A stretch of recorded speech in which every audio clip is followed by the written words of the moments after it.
Hello friends, कैसे हो आप सब। मैं सुमन चौहान और मेरे चैनल हेल्थ सिटी में आपका स्वागत है। तो आज मैं क्या बताऊंगी, आज मैं बताने जा रही हूँ कि जो आपके ब्रेस्ट साइज होते हैं तो वो मोटापे की वजह से बहुत ज़्यादा बढ़ जाते हैं। जहां आपका फैट नहीं बढ़ना चाहिए वहां पे फैट बढ़ जाता है, जैसे साइड एंड में फैट बढ़ जाता है तो बहुत ही गंदा लगता है। और बहुत से लोगों का पीछे की साइड में, आपकी जो छाती होती है उसके पीछे की साइड में बहुत सा फैट जम जाता है, वो भी बहुत बुरा लगता है। जब आप कपड़े पहनते, टाइट कपड़े पहनते हैं तो वो अलग से लाइन की तरह दिखने लगता है, साइड में, पीछे की तरफ और आगे की तरफ भी। बहुत से लोगों का जो ब्रेस्ट साइज होती है वो थोड़ी अच्छी नहीं दिखती है क्योंकि फैल जाती है। ब्रेस्ट साइज जब बहुत ज़्यादा फैट जमा हो जाता है तो वो ब्रेस्ट फैल जाती है और शेप में नहीं आती, तो बहुत गंदी लगती है। तो उस चीज़ को शेप में लाने के लिए और जो आपका साइड में फैट है, पीछे की तरफ फैट है, उसको रिड्यूस करने के लिए आज मैं बहुत अच्छी एक्सरसाइजेज आपको बताने जा रही हूँ। सिंपल एक्सरसाइजेज है, सभी लोग घर पे कर सकते हैं, कोई दिक्कत नहीं है और आराम से कर सकते हैं। चाहे किसी भी उम्र के लोग हो कर सकते हैं, लेकिन किसी को अगर इंजरी है, चोट लग गई है, जैसे बाजू में चोट लग जाती है या आपके कंधे में चोट है, तो वो पहले देख ले कि आपकी चोट ठीक हो गई है तब करें। लेकिन अगर चोट ठीक नहीं हुई है तो तब ये एक्सरसाइज ट्राई ना करें। आप पूरी तरह से नॉर्मल हो तभी एक्सरसाइज आपको करनी चाहिए और साथ में प्राणायाम जरूर करें। तो आइए शुरू करते हैं, कौन सी एक्सरसाइज है जिसको करके आप अपनी ब्रेस्ट साइज को शेप में ला सकते हैं।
फ्रेंड्स, ये 6 एक्सरसाइज आपको डेली करनी है और हर एक एक्सरसाइज आपको 30 सेकंड के लिए करनी है। 30 सेकंड से शुरुआत करनी है और जब आप हैबिचुअल हो जाए इन एक्सरसाइज के तो आप कितना भी टाइम बढ़ा सकते हैं, लेकिन अपनी लिमिट के अकॉर्डिंग।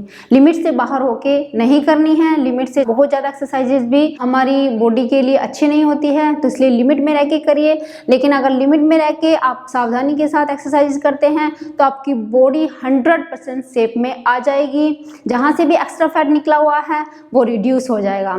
तो फ्रेंड्स, वीडियो अगर आपको अच्छी लगी हुई तो उसको लाइक कर दीजिएगा, शेयर करिएगा। जिन्होंने अब तक सब्सक्राइब नहीं किया सब्सक्राइब कर लीजिए, साथ में बेल आइकन को भी दबा दीजिए। तो फिर मिलती हूँ नेक्स्ट वीडियो में, तब तक के लिए bye bye and take care.